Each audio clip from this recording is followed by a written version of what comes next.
All right, welcome back to the channel. So Jermell Herring is called out by Tony Harrison, says that he wants another rematch to even the score because, hey man, he may think he's the better fighter. And seeing as they have switched fights, one won the first, the other won the second, hey, as an option for Jermell Charlo, it might be a good one down the road because these other guys, I don't know how soon these fights are going to happen. Let's talk about that in this video.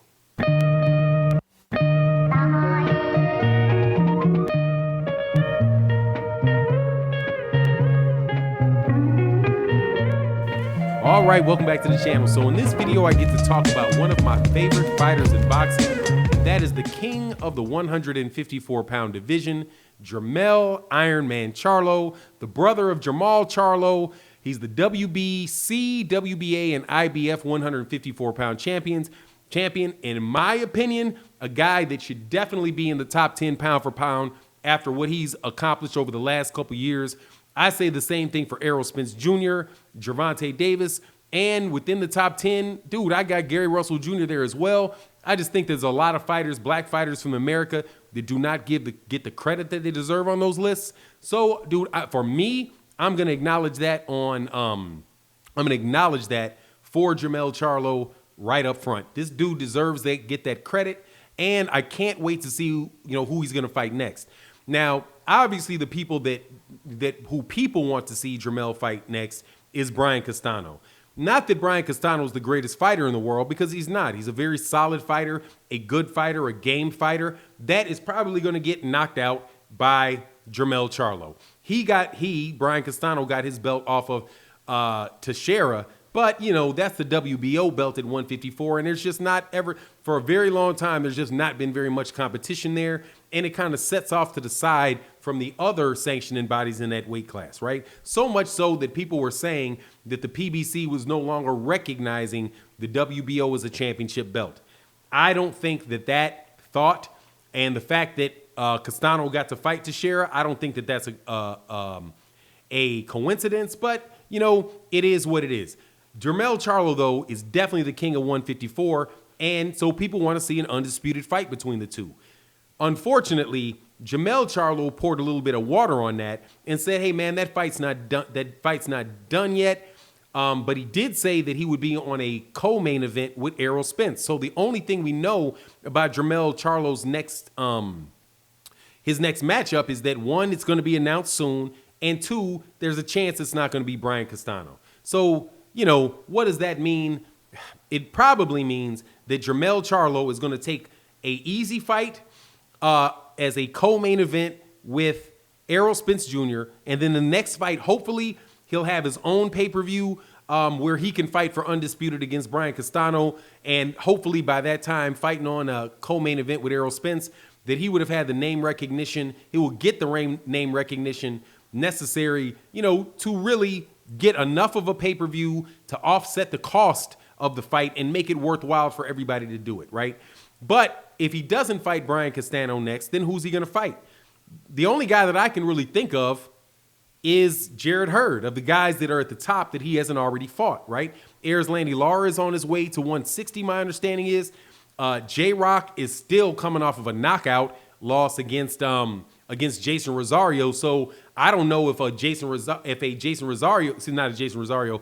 fight with J-Rock or Julian Williams is on the plate next, right? And so he also beat Jason Rosario. Who else is he going to fight? Austin Trout is talking about moving down to 147.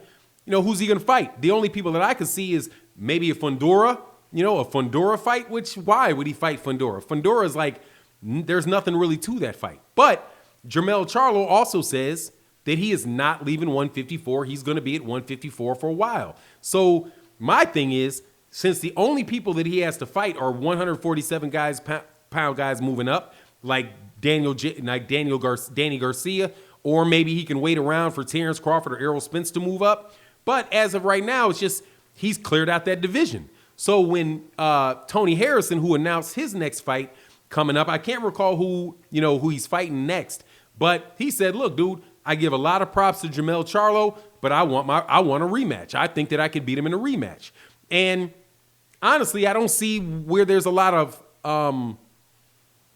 I don't think that there's a lot of criticism for that observation. Number one, Tony Harrison won the first fight. So that is a split, right? One fight went to Tony Harrison. The other fight went to Jermell. I don't see a problem with the third fight. Both of those fights were very entertaining fights. Enjoyed every bit of those fights. The second fight even more so than the second.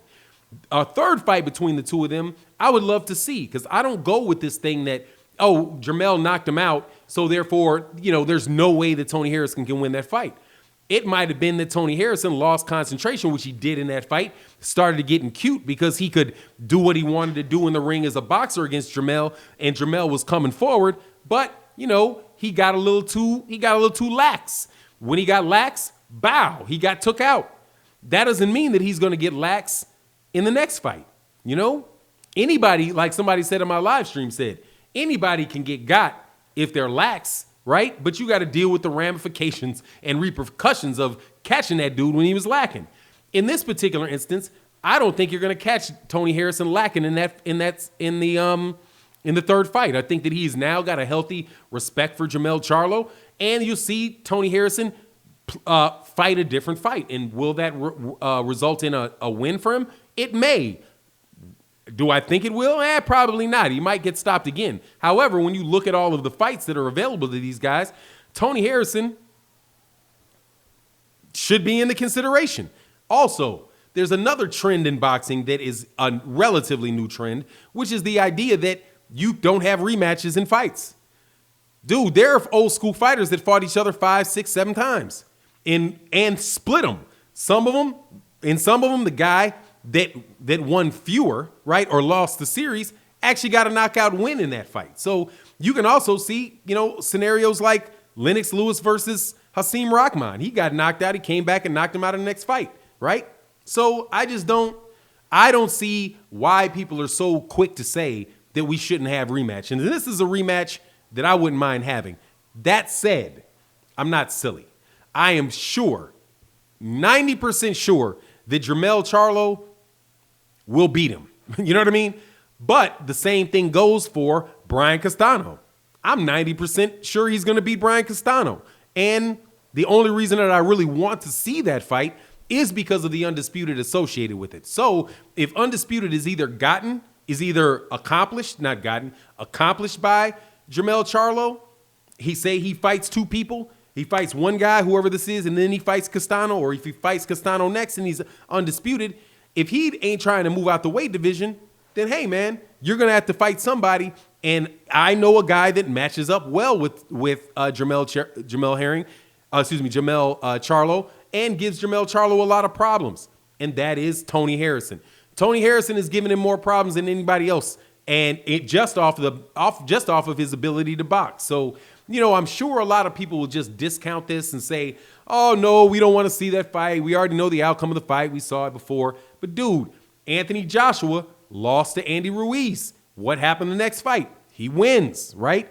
That stuff happens in boxing. And in this particular instance, I wouldn't mind at all, if nothing else, for the pre-fight. Because Tony Harrison and Jermell Charlo, the pre-fights for both of those camps were hilarious, man.